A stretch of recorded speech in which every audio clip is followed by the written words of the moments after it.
Assalamualaikum warahmatullahi wabarakatuh.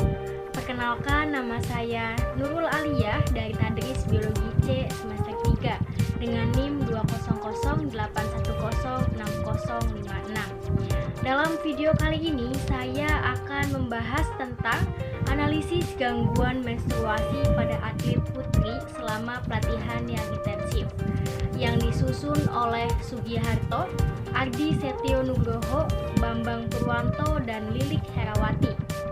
Video ini dibuat untuk memenuhi tugas mata kuliah struktur perkembangan hewan dengan dosen pengampu Ibu Sofwatun Nada.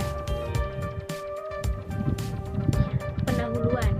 Pelatihan yang berat dan melelahkan yang dilakukan oleh atlet tentunya memiliki dampak negatif pada kesehatannya. Salah satunya adalah gangguan pada kesehatan reproduksi. Pada atlet putri memiliki resiko negatif yang dapat terjadi, yaitu terjadinya gangguan fungsi menstruasi. Olahraga dapat menyebabkan terjadinya stres metabolik, yang hal ini terjadi apabila beban atau stresor dari pelatihan tidak mampu dikompensasi sistem fisiologis tubuh. Hal ini menyebabkan terjadi perubahan pada respon fisiologisnya. Perubahan ini mengirimkan sinyal ke hipotalamus untuk menurunkan produksi GnRH. Penurunan GnRH ini menghentikan pelepasan hormon LH dan FSH dari kelenjar hipofisis, sehingga menurunkan kinerja ovarium yang untuk memproduksi estrogen dan progesteron. Hal ini yang menjadi penyebab menstruasi tidak normal pada atlet putri. Penurunan produksi estrogen menyebabkan keadaan hipoestrogenik yang menyebabkan ovarium tidak dapat menstimulasi folikel, memelihara dan melepaskan ovum dari ovarium ke tuba falopi untuk pembuahan, sehingga menyebabkan terjadinya anovulasi. Anovulasi merupakan kondisi di mana tidak terjadi kematangan pada sel telur atau ovulasi akibat dari gangguan perkembangan folikel. Penelitian ini menggunakan pendekatan analitik observasional dengan menggunakan metode survei test. Populasi responden dalam penelitian ini adalah 15 atlet putri pada tim softball Jawa Tengah yang dipersiapkan untuk Pekan Olahraga Nasional atau PON 2021. Teknik sampling untuk menentukan responden dalam penelitian ini adalah total sampling. Ada teknik analisis menggunakan deskriptif presentase untuk menganalisis hasil penelitian secara deskriptif agar mudah dipahami. Data yang berhasil dikumpulkan dalam penelitian ini yaitu karakteristik responden, siklus menstruasi, dan ovulasi. Data karakteristik responden yang dibutuhkan dalam penelitian ini yaitu usia, tinggi badan, berat badan, indeks massa tubuh atau IMT, dan tingkat aktivitas fisik. Usia, tinggi badan, berat badan, dan IMT didapat dari data yang dimiliki oleh pelatih atau disebut data sekunder. Data siklus menstruasi yaitu jumlah hari dalam satu periode siklus menstruasi dan jumlah siklus menstruasi yang dimiliki responden selama 6 bulan terakhir.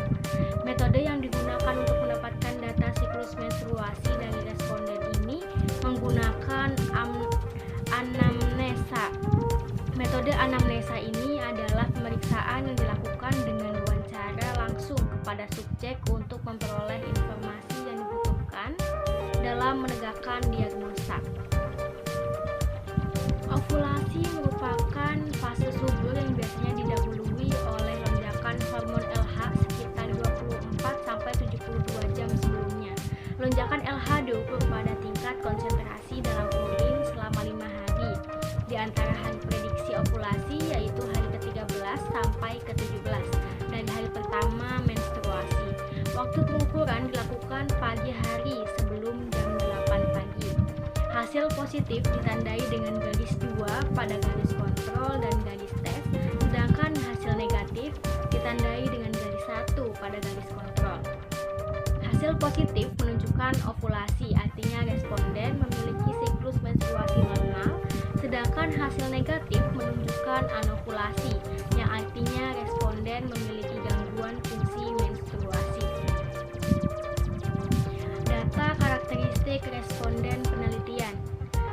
tabel 3 ini yang merupakan data karakteristik yang diperoleh dari responden penelitian.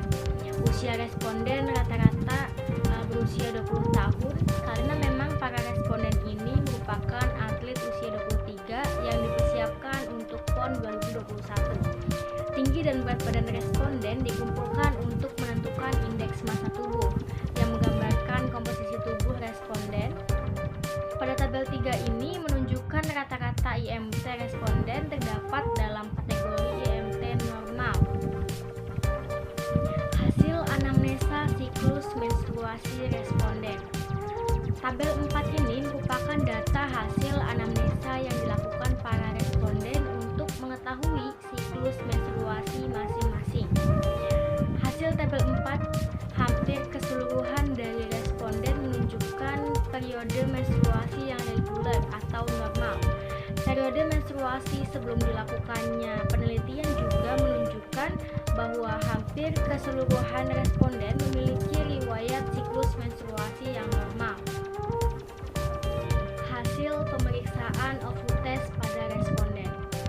Pada gambar 1 menunjukkan bahwa lebih dari setengah responden memiliki hasil pemeriksaan OVU-test negatif, sedangkan kurang dari setengahnya lagi memiliki hasil pemeriksaan OVU-test positif. Hasil positif menunjukkan responden mengalami ovulasi, sedangkan hasil negatif menunjukkan responden mengalami anovulasi. Data tersebut menunjukkan bahwa lebih banyak responden yang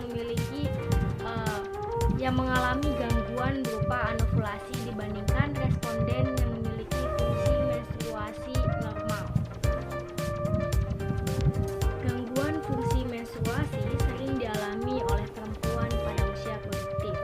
Penyebab gangguan tersebut terkait erat dengan tingkat aktivitas fisik dan stres yang dialami oleh perempuan dengan usia produktif. Responden penelitian ini merupakan atlet dengan usia produktif dan merupakan usia emas untuk mencapai puncak prestasinya. Gangguan fungsi menstruasi pada atlet dengan usia produktif perlu ditangani dengan baik agar tidak mengganggu karir dan prestasi yang akan diraih di kemudian hari. Tingkat aktivitas fisik yang tinggi karena pelatihan intens yang dilakukan oleh atlet menjadi salah satu penyebab dari gangguan fungsi menstruasi yang terjadi. Gangguan fungsi menstruasi. Hasil pemeriksaan OVU-test pada penelitian ini menunjukkan lebih dari 50% responden mengalami kondisi anovulasi. Gangguan fungsi menstruasi berpotensi menyebabkan kerusakan dan menghambat perbaikan otot, sehingga dapat menghambat atlet untuk mencapai tingkat kinerja olahraga tertinggi. Hal ini terjadi akibat dari gangguan metabolisme protein pasca latihan. Atlet yang mengalami gangguan fungsi menstruasi memiliki sekresi basal hormon kortisol yang lebih tinggi. Tingginya kadar kortisol berpotensi mengakibatkan gangguan aktivitas osteoblas, penyerapan vitamin D, dan penyerapan kalsium. Hal ini dapat memicu peningkatan aktivitas osteoklastik dalam tulang yang menyebabkan penurunan kepadatan tulang. Kesimpulannya yaitu, temuan penelitian ini menyebutkan bahwa hampir keseluruhan responden memiliki periode menstruasi yang normal. Tetapi yang mengejutkan adalah lebih dari setengah populasi atlet putri yang mengikuti pelatihan intensif mengalami gangguan menstruasi berupa anovulasi. Maka dari itu, perlu dilakukan upaya pemulihan gangguan tersebut untuk menghindari efek negatif seperti penurunan performa fisik. Selain itu, perlu juga dilakukan pemeriksaan kesehatan lebih lanjut untuk memastikan tidak terdapat gangguan kesehatan lainnya.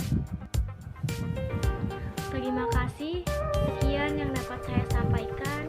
Mohon maaf jika terdapat kesalahan. Wallahul muwaffiq ila aqwamit thoriq. Wassalamualaikum warahmatullahi wabarakatuh.